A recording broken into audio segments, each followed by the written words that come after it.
નમસ્કાર દર્શક મિત્રો, આપ નિહાળી રહ્યા છો N24 ગુજરાતી। તો નજર કરીશું આજના મહત્વના સમાચાર પર। ભેસ્તાન પોલીસ મથકે ઈદે મિલાદને લઈને શાંતિ સમિતિની બેઠક। આગામી ઈદે મિલાદના તહેવારને અનુલક્ષીને ભેસ્તાન પોલીસ સ્ટેશન ખાતે શાંતિ સમિતિના સભ્યો, ઈદે મિલાદ કમિટીના સભ્યો તેમજ જુલુસના આયોજકો સાથે મહત્વપૂર્ણ બેઠક યોજાઈ હતી। તારીખ 24 ઓગસ્ટ 2026 રોજ સાંજે 6 થી 20 થી 6:50 કલાક દરમિયાન યોજાયેલી આ બેઠક ડીસીપી ઝોન 6 રાજેશ પરમારની અધ્યક્ષતામાં તથા ભેસ્તાન પોલીસ સ્ટેશનના પોલીસ ઇન્સ્પેક્ટર એસબી દેસાઈની ઉપસ્થિતિમાં યોજાઈ। બેઠક દરમિયાન ઈદે મિલાદના જુલુસના રૂટ અંગે ચર્ચા કરવામાં આવી। જુલુસને સ્થાપના સ્થળેથી વહેલી તકે પ્રસ્થાન કરાવવા તેમજ સમગ્ર રૂટ પર ટ્રાફિક વ્યવસ્થા અને કાયદો વ્યવસ્થા જળવાઈ રહે તે માટે આયોજકોને જરૂરી સૂચનાઓ આપવામાં આવી હતી।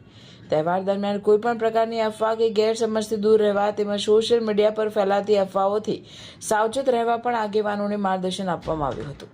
ઈદે મિલાદનો તહેવાર શાંતિપૂર્ણ વાતાવરણમાં ઉજવાય અને કોમી એકતા તથા ભાઈચારાની ભાવના જળવાઈ રહે તે માટે સૌને સહયોગ આપવા અપીલ કરવામાં આવી હતી।